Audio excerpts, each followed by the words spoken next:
Hello and welcome to Outdoors with Nat. We're going on our usual Wednesday walk and we're in the Lower Molonglo catchment area, and we're gonna go for a bit of a walk, do a few kilometres.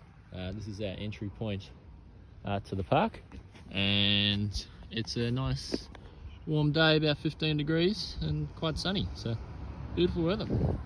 So the Lower Molonglo River parklands is one of the ACT's newest areas of National Park or Nature Reserve, and it links up the Molonglo River through to the Murrumbidgee. And so the kind of plan that I've got for today is to walk down to the Molonglo River, then follow that downstream to the confluence with the Murrumbidgee, and then we can walk down the Murrumbidgee for a little bit and then come back up and do a loop back to where we parked the car.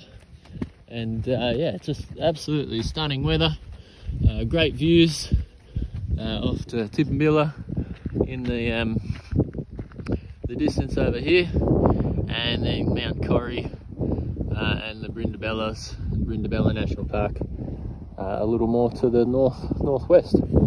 But yeah, absolutely lovely day. Not a cloud to be seen. All right, so I've just walked along the ridgeline a little bit, and we're about to drop down into the valley proper. And I'm so glad I've done this walk. It's really beautiful. Yeah, always great to find a new spot in your own backyard, and it's really not a high use area.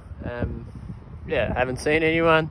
I don't expect to see anyone probably for the duration of the walk, and I think that, you know, a lot of people haven't realised that this is now incorporated into Canberra's parklands, and that it's public access and you can get down here. But we're just standing right above the river, and yeah, you can see the river down there, and then it's really quite steep, a bit of a cliff, and then the river continues on, and then we're going to follow that down the ridge right in front of me and head down to the confluence with the Murrumbidgee. So I just thought I'd give you a bit of a view, showing you how steep the country is around here. So we were just up on top of the ridge to the left, and looking over the drop down into the river. Thought I'd just show you this as well. So there's some bigger calatrus pines which are down in the river corridor, but you can see, you know, just since they've put this into the national park area, that there's all these little ones shooting up all through here. So yeah, this might become pretty thick with calatrus pines if they don't keep an eye on it and make sure that it's got enough grazing to keep it as the open kind of woodlands that it would have been originally. Because I find in national parks around Australia, we tend to underfunded, and so therefore undermanaged, and yeah, we let the bush kind of get away a little bit from what it was maintained at with our indigenous people over thousands of years through fire, and yeah, letting our soft-footed kangaroos, etc., graze. So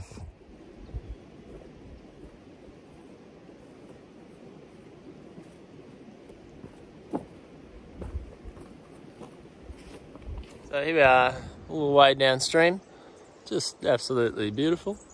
There's a little bit of sign of other people coming down to here, probably for a swim, but pretty quiet at the moment. And I think the further we go downstream, the harder the access is, so it'll become a bit less used. It never ceases to amaze me where you find bits of car in the wilderness or in the outdoors, and here we are.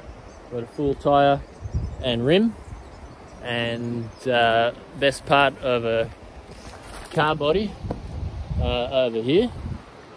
And you know, it's pretty recent. It's not even like It's that older car really.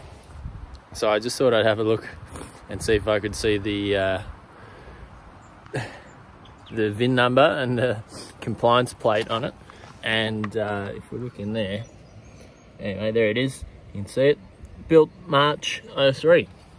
So pretty recent little addition. I can't see that it would be getting taken out of here anytime soon. Got a couple of good features. Got racing seats, covers rather. Airbags have been deployed. Yeah. Got the spare tyre all fitted. Looks like it hasn't been used much for the tread on top, but the bottom's a little shredded, so not doing so well there. It's getting pinched in here a little bit. It's getting a little narrow, but we'll see how we go. Hopefully not too many more of these narrower sections. Alright, Georgie and I found a nice little spot for lunch. Got a good mix of moss, shade, nice big flat rock shelf here.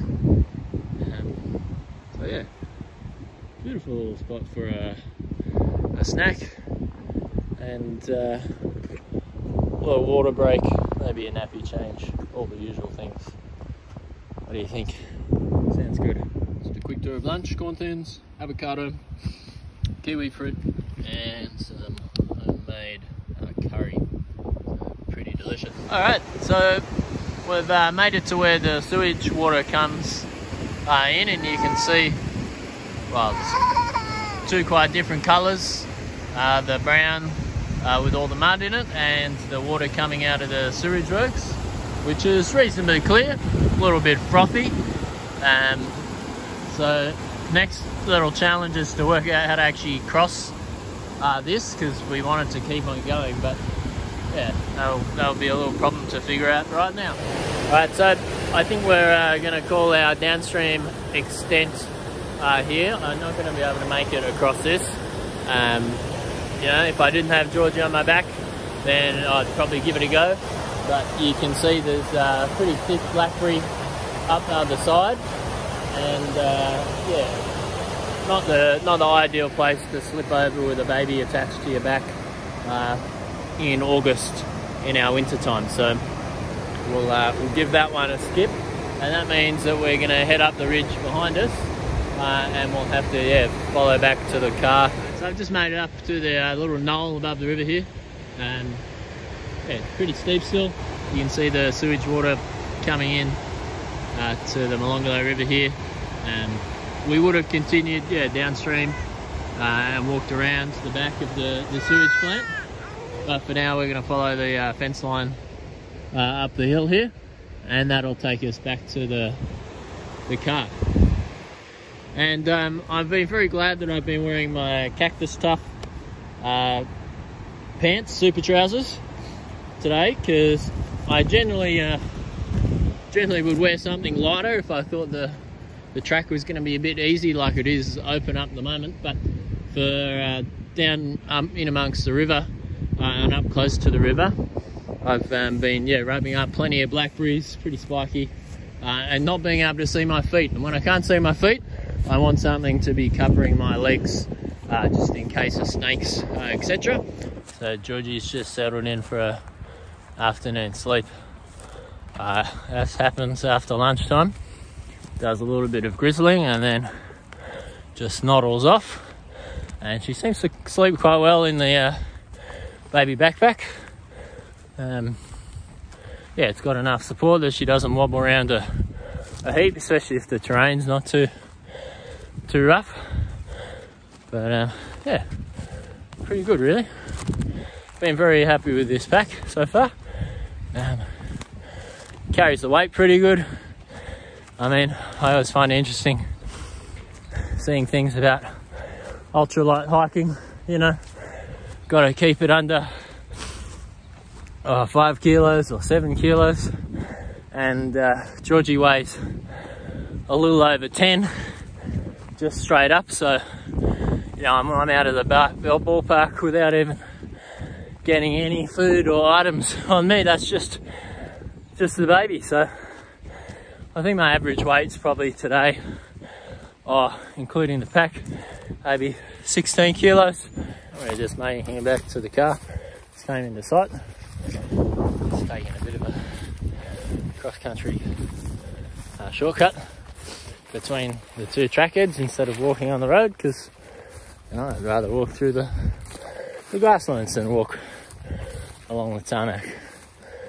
But yeah, thanks for coming on our walk with us, and we'll see you out and about next time.